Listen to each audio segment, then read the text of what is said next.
that this brigade is also specifically trained for urban warfare and urban counterterrorism. So I think that that's an important thing to note.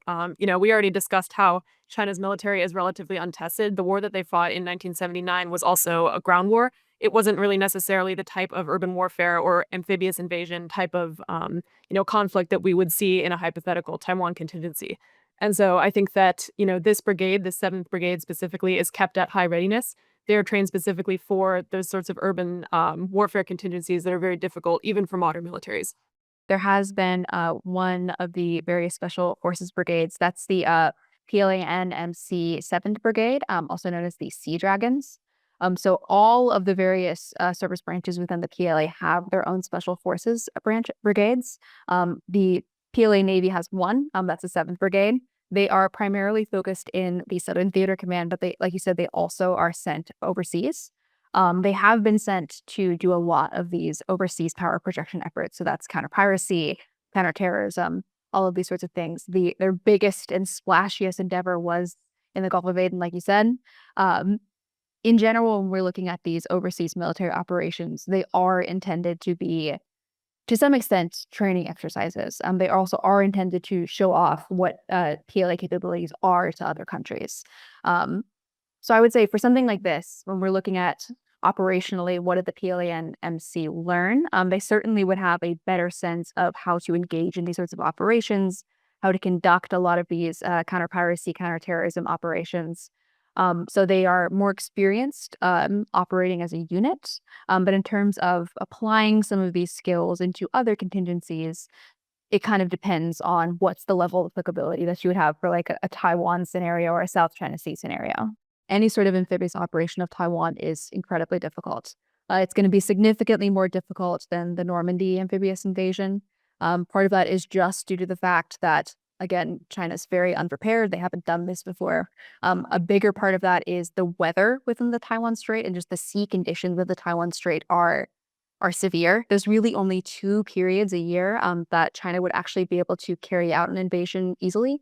It's essentially two-month periods. Otherwise, the weather is just too unpredictable and chaotic. You would just have so many added difficulties to the actual transit itself. A bigger difficulty is going to be that it's very difficult to amass the level of ships and equipment on the Chinese coastline that they would need in order for this to be a surprise, right? It's very likely that Taiwan will have a good idea what's going to happen, and then thus the US would have a good idea of what's going to happen. Japan is going to have a good idea. Obviously, all of that is contingent upon how quickly can the Taiwanese, US, Japanese, whoever else make some sort of decision to act, of course.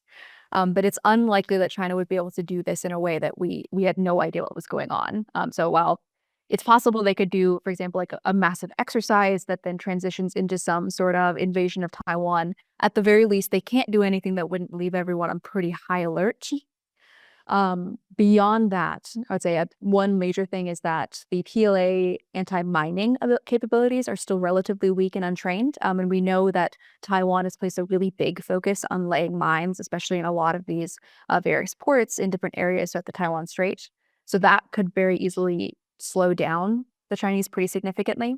And that would also allow the Taiwanese to potentially fire upon the ships before they even reach the beaches on Taiwan.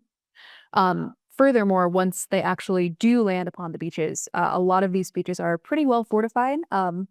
Another bigger issue is that the coastal erosion on Taiwan's beaches is pretty significant. So that means that basically every year, some of these beaches are losing miles and miles of land. So there just physically is less area for you to be able to land all of these ships you need to land on. So that will make a difficult invasion even more difficult. And in some areas, where we used to see the red beaches identified as the likely invasion spots, what could have been an invasion spot 5 years ago is now not, because there's just no more coastline. So a lot of that is the areas that they can land are becoming more limited. Like Allison said, a lot of these areas, especially up north in Taipei or down south towards like Kaohsiung, Tainan, they are very, very urban. And China has not really experienced any sort of urban warfare before. Urban warfare is also just not something we've really ever seen the Chinese train for. A lot of their training exercises are in more open areas for the army. So a lot of this is just going to be pretty unseen territory. The geography of Taiwan is also very difficult. It's super mountainous.